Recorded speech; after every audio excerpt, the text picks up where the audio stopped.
Terima kasih sudah klik video ini. Tapi jangan lupa guys, klik tombol subscribe karena subscribe itu gratis. Dengan subscribe kamu support channel ini terus untuk upload hampir setiap hari. Ingat, subscribe itu gratis, gak ada ruginya kamu klik tombol subscribe guys. Selamat menonton, enjoy.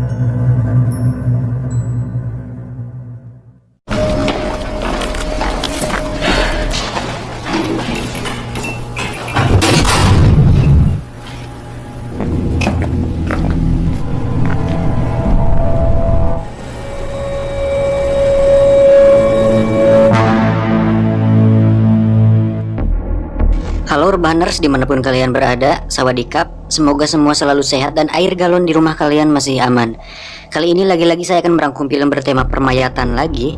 Dan mungkin ini adalah film permayatan terakhir yang akan saya bahas. Setelah beberapa waktu yang lalu kita sudah bahas dua film, The Autopsy of Jane Doe dan The Possession of Hannah Grace, dimana kedua film tersebut memiliki ending yang sangat membagongkan dan sangat... sudahlah. Semoga film The Corpse of Anna Fritz ini bisa memuaskan hasrat perfilman duniawi kita, terutama untuk saya pribadi, karena saya butuh ending yang benar-benar mengencerotkan dan tidak menggantung seperti si Johnny. Maka dari itu langsung saja, siapkan handsfree, kencangkan celana dalam, simetriskan posisi rebahan, selamat menonton, dan cekicrot.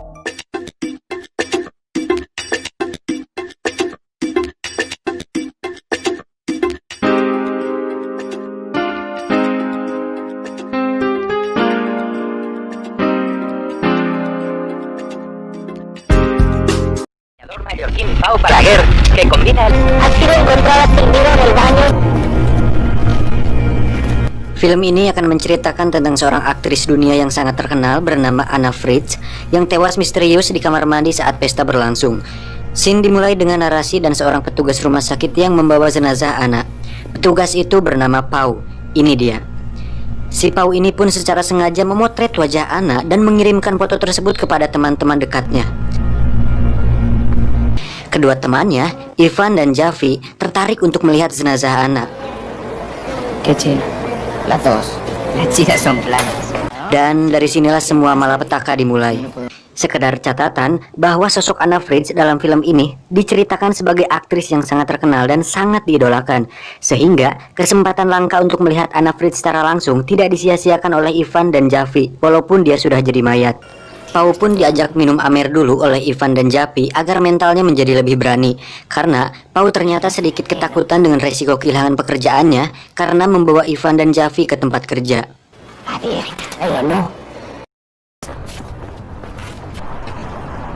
Un montón de papeleo y una en paz.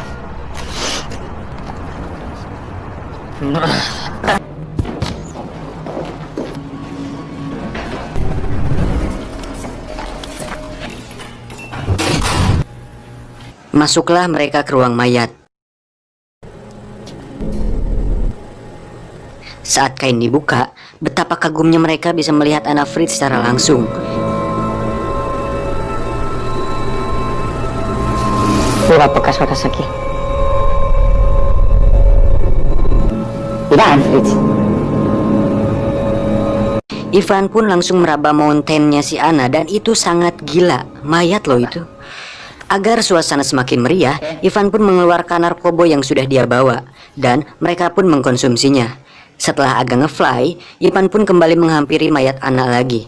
Dan entah apa yang ada di pikirannya, si Ivan pun mengutarakan sebuah ide gila untuk melakukan pengenceritan kepada mayat Anna. What the fuck man? Javi sendiri yang sejak awal ketakutan berusaha keras untuk tidak terlibat, tapi ia tak sanggup melarang keinginan kedua temannya tersebut.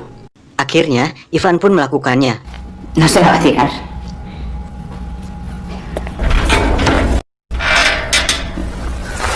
Madre que lo parió. Setelah selesai, sekarang giliran si Pau. Namun hal mengejutkan terjadi. Tak disangka, ternyata Anna Fritz hanya mati suri dan dia hidup lagi. Tapi, ia tak bisa berkata apa-apa, tubuhnya pun masih kaku. Mengetahui itu, Pau kaget bukan main. Ivan berencana membunuh Anna agar perbuatan bejat mereka tak pernah terungkap. Rencana itu pun mendapat pertentangan yang keras dari Javi. Saat Javi akan membawa mayat Anna keluar untuk mendapatkan pertolongan, Ivan langsung menghalanginya. Terjadilah perkelahian antara Ivan dan Javi yang berakhir dengan tewasnya Javi. Dari sini, semuanya menjadi tambah kacau. Hal tersebut membuat Pao dan Ivan semakin dibuat kalap. Mereka harus mengurus jenazah Zafi sekaligus mencari cara terbaik untuk melenyapkan Anna Fritz. Ivan lalu menyuruh Pao untuk mengikat tangan dan kaki si Anna yang sudah mulai bisa bergerak. Kemudian, dia sendiri memutuskan mencari tempat sampah di luar untuk membawa mayat si Zafi keluar dari sana. Sementara itu, Pao sedang membersihkan darah Zafi yang berceceran di ruangan lain. Anna pun mengambil kesempatan itu untuk kabur dari sana. Dengan tubuh yang masih leles, dia pun pelan-pelan mengesot-ngesotkan badannya, maksudnya mengesot-ngesotkan badannya menuju ke sebuah lift. Ivan yang sudah kembali ke ruang jenazah langsung mencari Anna setelah menyadari Anna sudah hilang dari sana. Saat sudah sampai di lift dan pintu mulai tertutup, tiba-tiba Ivan muncul dan menyeret Anna kembali ke ruang jenazah.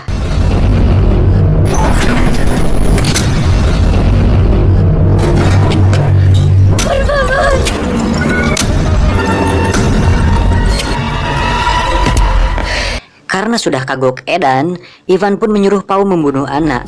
Tapi karena Pao pada dasarnya remaja yang soleh, dia pun tidak sanggup dan menolak perintah dari Ivan. Kemudian Ivan memaksa tangan Pao untuk membekap mulut dan hidung Anna sampai dia kehabisan napas.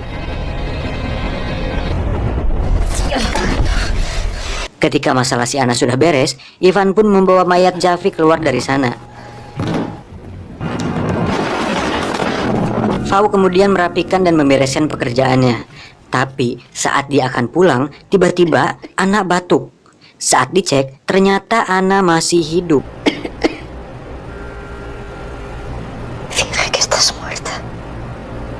Di saat bersamaan, terdengar suara Ivan membuka pintu. Pao langsung menutup kembali kain mayat Anna agar tidak diketahui oleh Ivan.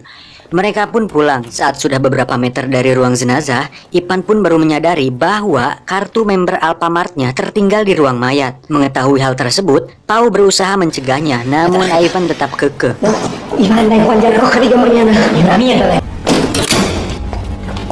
Saat masuk, betapa kagetnya Ivan melihat Anna yang sedang memakai baju dan sedang berdiri. Ivan yang menyadari bahwa Anna ternyata pura-pura mati dan Pao menyembunyikan hal tersebut dari dia, Ivan langsung menghajar Pao. Tak diduga, Anna langsung menikam leher Ivan dari belakang menggunakan gunting. Ivan seketika tewas. Dan Pao, dia pun ditusuk juga, lalu tewas juga.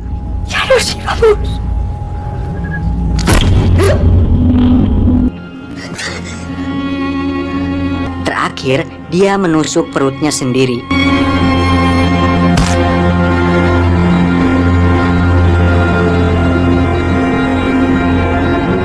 Dan tamat. Ending yang sangat amat membagongkan.